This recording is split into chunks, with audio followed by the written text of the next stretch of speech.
Hello, everyone, and welcome to this week's episode of the Multifamily Investing Academy's podcast. I'm Charles Dobbins, the multifamily attorney, and your host for today's episode. And in today's episode, I really pull back the curtains with Mark Podolsky about land. Now, for those of you that have been listening, you know what my next investment venture is going to be, and that's building workforce housing for multifamily.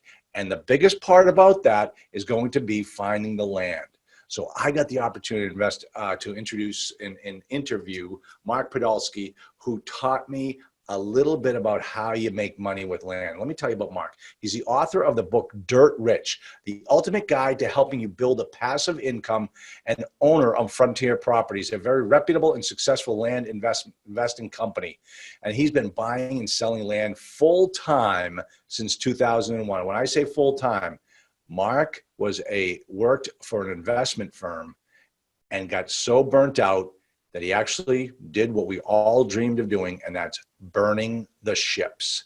And we talk about that, and it's a great story. Mark will share that with us on today's call. So he after escaping his solo economic dependency, it changed Mark's life in so many positive ways that he decided to teach, coach, and mentor others to help them achieve their financial goals. So sit back and enjoy this week's episode of the Multifamily Investing Academy's podcast with me, Charles Dobbins. I am so excited today because I have finally got Mark Podolsky on my show. Welcome, Mark, to the Multifamily Investing Academy podcast. Charles Dobbins, I am so sorry I've been so difficult a guest, but I am honored to be here.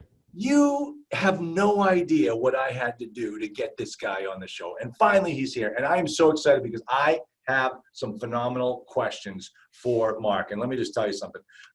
Mark, let me give you a little background. And this is why I'm so glad to have you on here. I've owned and operated $20 million of multifamily. All the property that I've owned were performing assets, or maybe not so performing that well assets, but they were built.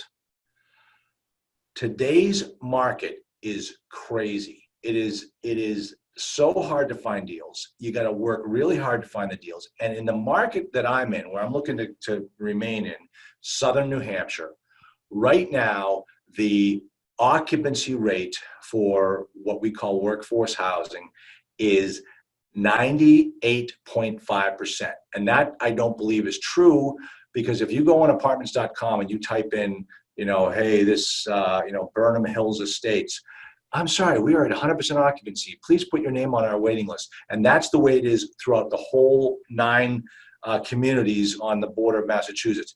You cannot find apartments. It is book solid. So I say, we got to build. We got to build. And so I go to a friend of mine who I've known since I was a little kid. He owns an apartment complex in the next town over, and he's a commercial broker. And I say to him, I said, hey, Mark, I want to, and his name is Mark also, so I'm not saying your name. I said, Mark, I want to build workforce housing along the border of Massachusetts. And he goes, you can't do it. I said, what do you mean I can't do it? He said, no, you can't do it. I said, why can't I do it? He says, you can't find the land. And I was like, wow. Don't even tell me that. I said, I will find the land because I have Mark Podolsky on my podcast next week, and he's going to tell me how to do this. So, Mark, now remember, I am coming to this equation with really no ground up experience. So I need you. This is why I've been dying to get you on my show. I need you to talk to me about land, finding the land, prepping the land, valuing the land. How do we do this? Okay, well, you might be a little disappointed, but I promise you that my model is actually way safer. Okay. And potentially just as lucrative. Perfect. Let's hear it. Talk to me. Tell me everything you know about land. I'm going to give you 2 minutes, and I will probably forget half of it. But go ahead. All right, so let me walk you through the model. So Charles, you live in southern New Hampshire. Yes. So let's pretend that you own 10 acres of raw land in Nevada Okay. and you owe $200 in back taxes. So you're advertising two things to me. Number one, you have no emotional attachment to that raw land. You're in New Hampshire, properties in Nevada. And number two, you're distressed financially in some way because you haven't paid your property taxes, and we don't value things the same way when we don't pay for them. So what I'm going to do is I'm going to look at the comparable sales on that 10-acre parcel for the last 12 to 18 months. I'm going to take the lowest comparable sale and I'm going to divide by 4. And that's going to get me what Warren Buffett would call a 300% margin of safety. So I'm going to send you an actual offer of, let's say that the lowest comp is 10 grand. I'm going to send you an actual offer of $2,500 for that 10-acre parcel that you own in Nevada. And you found me because I'm delinquent on my taxes. Right. So this is public information from the treasurer. Now, I can also get this public information from the county assessor, but I may not know if you owe back taxes or not. But this is our lowest hanging fruit. Okay. So now you're going to accept the $2,500. And the reason being, every month you're getting a notice from the treasurer, Charles, if you don't pay your property taxes, you're going to lose it to a tax deed or a tax lien investor. So for you, $2,500 is better than nothing. Now, in reality, 3 to 5% of people accept my quote unquote top dollar offer. Now that you've accepted it, I've got to go through due diligence or this in-depth research, confirm that you still own the property, confirm back taxes are only $200. I've got to make sure there's no breaks in the chain of title, no liens or encumbrances, this whole checklist. Now, if it's 5,000 or less, I'm going to close directly with you. If it's 5,000 or more, I'm not going to take the risk. I'm going to go through a title company. Oh, okay, good. I was just going to ask you about title insurance. Now, my team in the Philippines does all my due diligence, GIS maps, plat maps, aerial maps, fills out my property report, $11. So we get all that information. They're synced in with an American title company. So I get all the information digitally. It's amazing. So everything checks Isn't out. It amazing? I mean, I'm so glad we invented the Philippines. I know. And China, you know? I know. It's amazing. It's great. The global talent we have at our fingertips. I know. This is I love what we can do here, because I'm looking at my flat screen TV, and I just thank God for China every day. You know, where else can I buy a flat screen TV for $79 at Walmart? But thanks to China. Yeah, exactly. Yeah. Exactly. So now you accept it. I buy the property for $2,500, and now I'm going to sell this property 30 days or less, and I'm going to make it cash flow, just like any of your buildings. So guess who's going to buy the property? I have a built-in best buyer. Do you know who it is? Oh, let me think. I think I know how you're getting the cash flow, because you're the bank to the seller. Right. Exactly. But who's going to be the buyer? I mean, to the buyer. Who's going to be the buyer, the built-in buyer? A neighbor? You got it. You got it. The neighbors. Oh my gosh, I know. I totally the get neighbors. Wow. Yeah. So I'm going to send out neighbor letters saying, before I go to the open market, here's your opportunity. Expand your holdings, protect your views, protect your privacy, know your neighbor. So oftentimes the neighbors will buy it. Now, if they pass, I'll go to my buyers list. Buyers list passes. I'll probably go to a little website you've never heard of called Craigslist, 10th most trafficked website in the United States. Yeah. I'll go to an even smaller one, Facebook, the marketplace, buy sell groups, and then the lands, landmodo.com, landandfarm.com. Okay, wait, hold on. I want you to give me it's Landmodo. Right. Land Farm. Landandfarm.com. Landfarm.com. This is where you guys, who are land guys, go to find your deals or to post your deals. Right. These are platforms where people are constantly buying and selling raw land. Okay. Right. All right. So the thing is that the way you make your money is you offer 25%. So you are way low on these deals. Okay. Oh, yeah. So now I'm going to get my money out on the down payment. So I'm going to advertise, you can own this 10-acre parcel, $2,500 down, make it a car payment, $449 a month, 9% interest over the next 84 months. And now I've got my money out. I might go 6 months out. No renters, no rehabs, no renovations, no rodents. And because I'm not dealing with a tenant, I'm exempt from Dodd-Frank, RESPA, or the SAFE Act.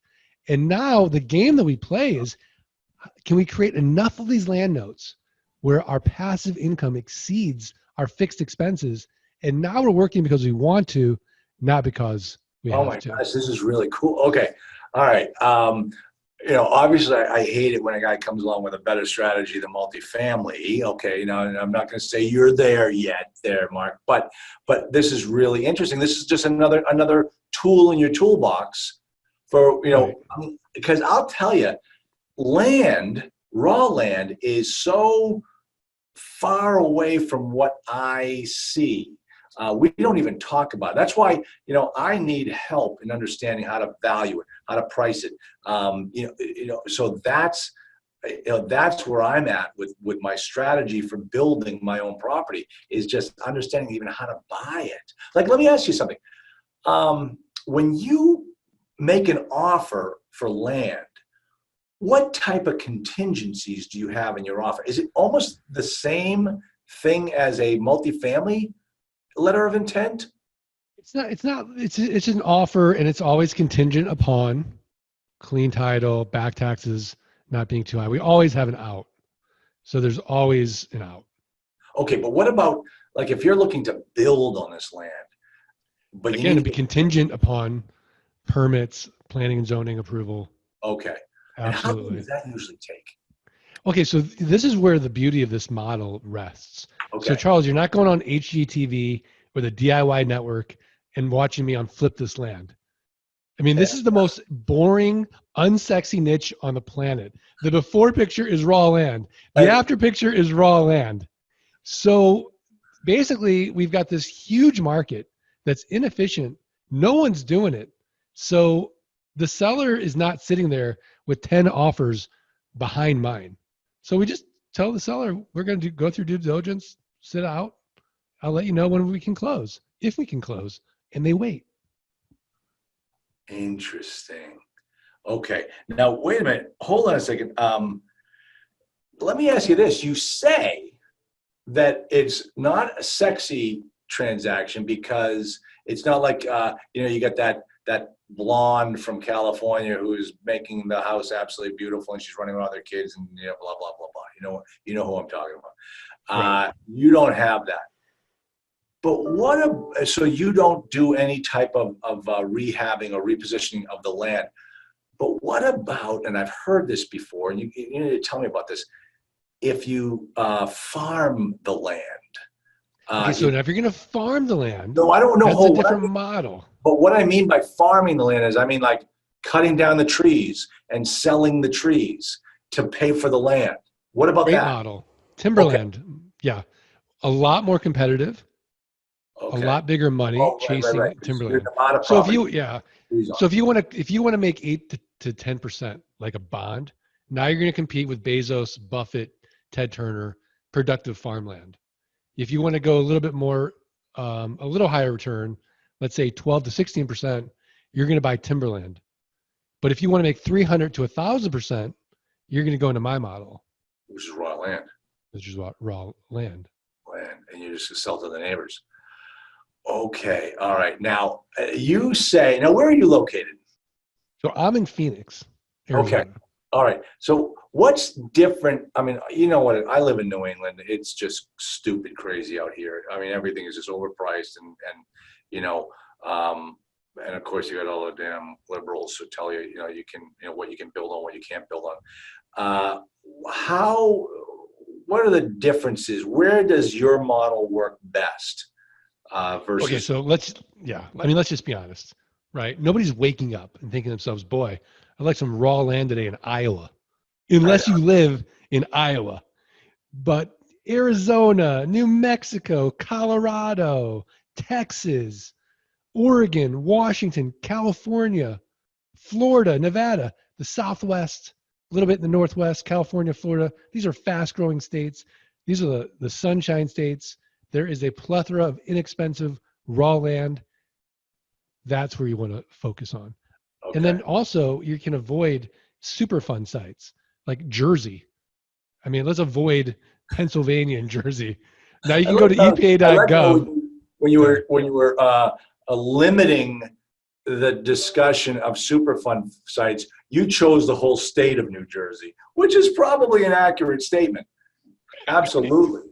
But listen, you've done over 5,000 transactions for land. Yeah. I That's mean, we try to do a deal a day. Are you kidding me? How do you do a deal a day? I mean, you So we're started 90% automated with software. So I've got software on the front end. I've got inexpensive virtual assistants. I've got software on the back end. When do you get involved? Well, I work about an hour a week in Frontier Properties. I get involved. I look at the numbers. I talk to the team. I have a cup of coffee.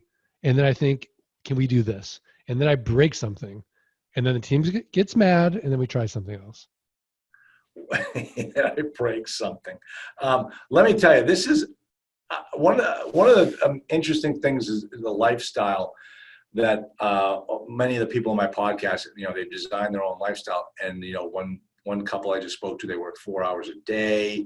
Another woman just works Tuesday, Wednesday, Thursday. I try to take all my Fridays off and avoid.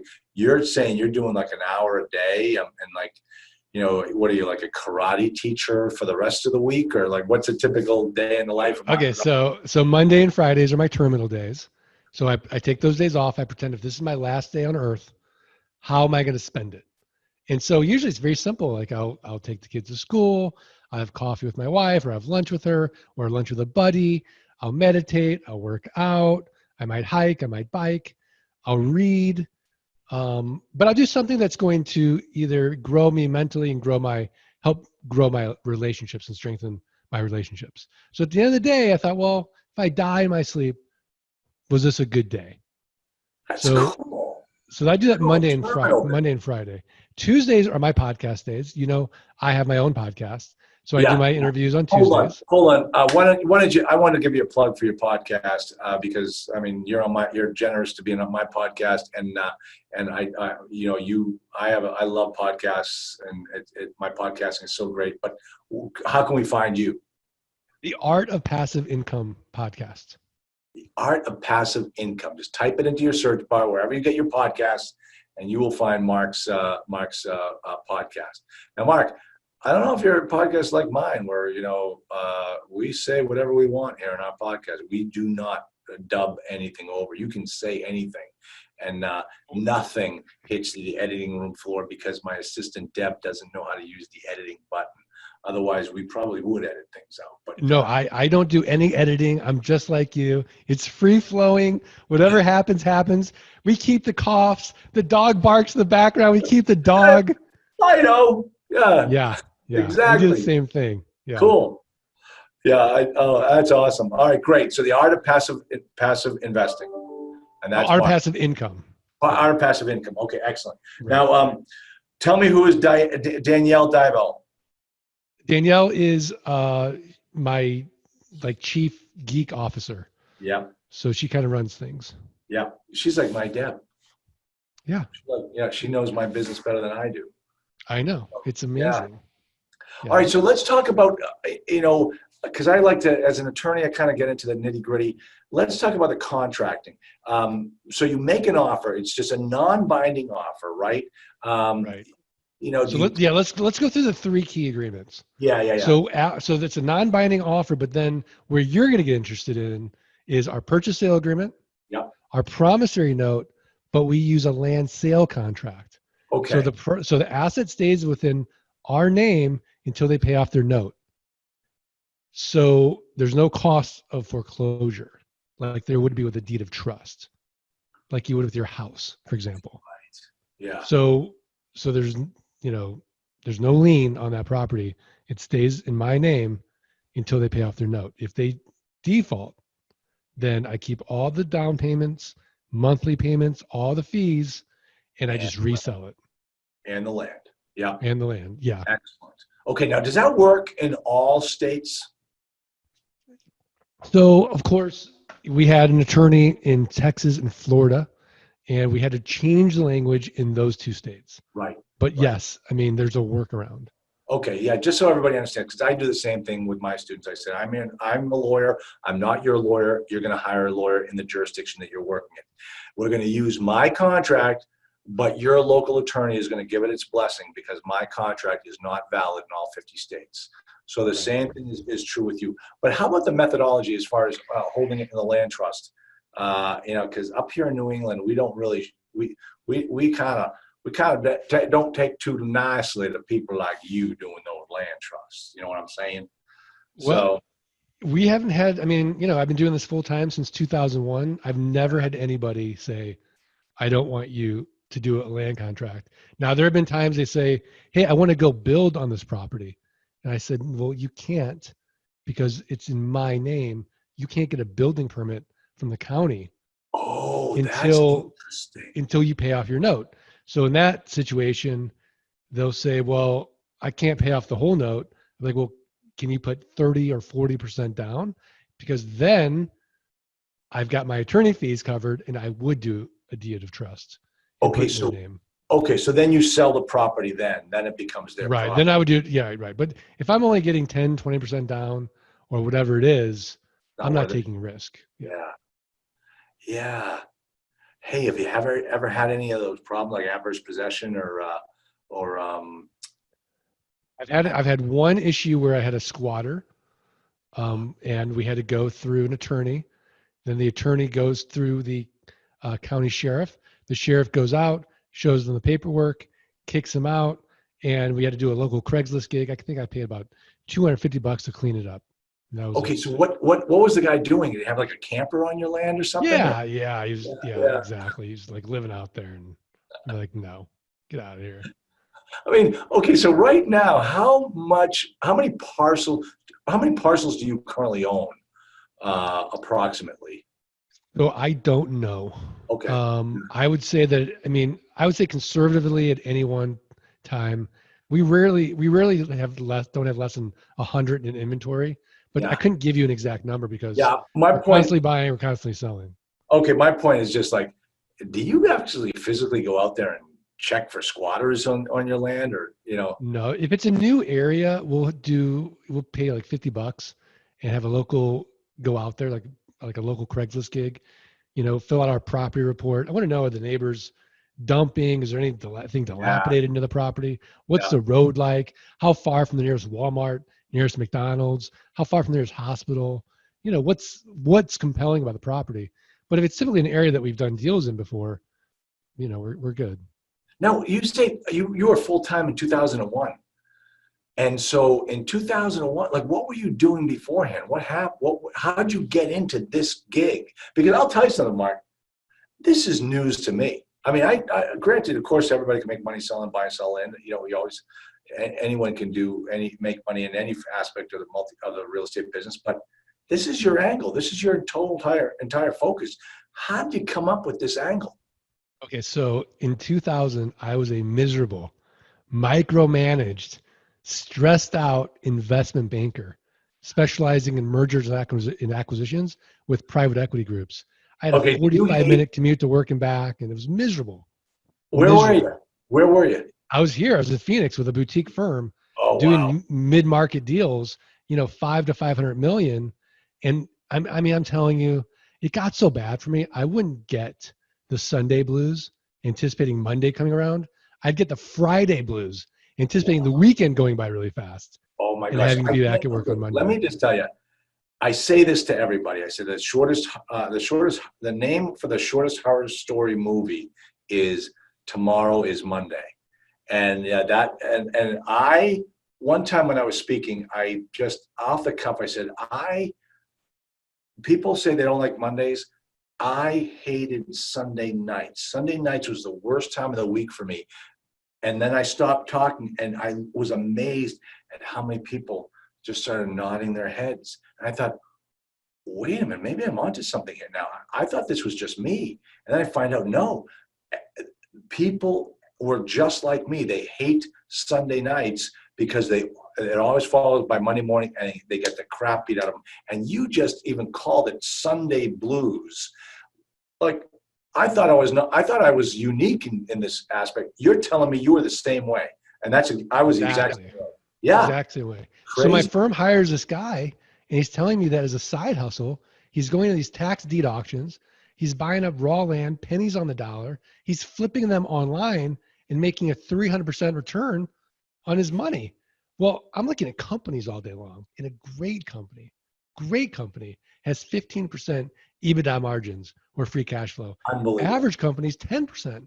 And I'm looking at companies all day long, less than 10%. So I don't believe him. So I have $3,000 saved up for car repairs.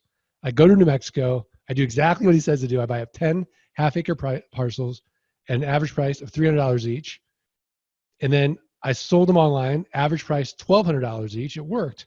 So then I took all that money, went to another auction in Arizona. Again, it's 2,000. There's no one in the room. I'm buying up lots. I'm buying up acreage. And over the next 6 months, I made $90,000 just on that one auction in Arizona. So I go to my wife. I'm like, honey, I'm going to quit my job. I'm going to be a full-time land investor. And she's pregnant.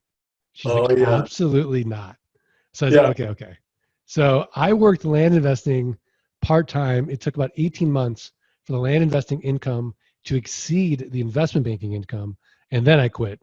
And I've been doing it full-time. Oh, that is so cool. Good for you. It's just some guy told you about it. Yeah. Isn't that amazing?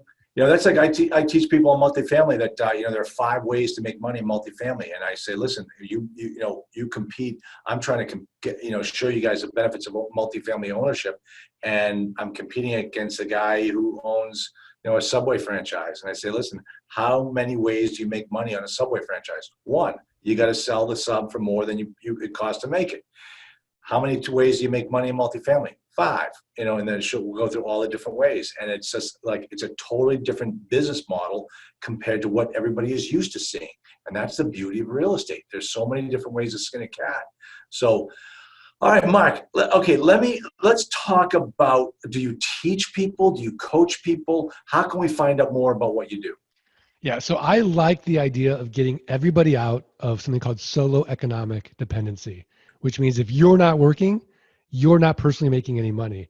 And so I see it all the time, whether it's a lawyer or a doctor, a plumber, a graphic designer, somebody with a job. It doesn't matter. If it's a 1-to-1 ratio, your input equals the output, then you have solo economic dependency. And I think you're at a lot of risk. If you get hurt, that income can go to 0. I mean, disability doesn't pay much at all. And it's not a great feeling to know that that income stream could just go away at any point.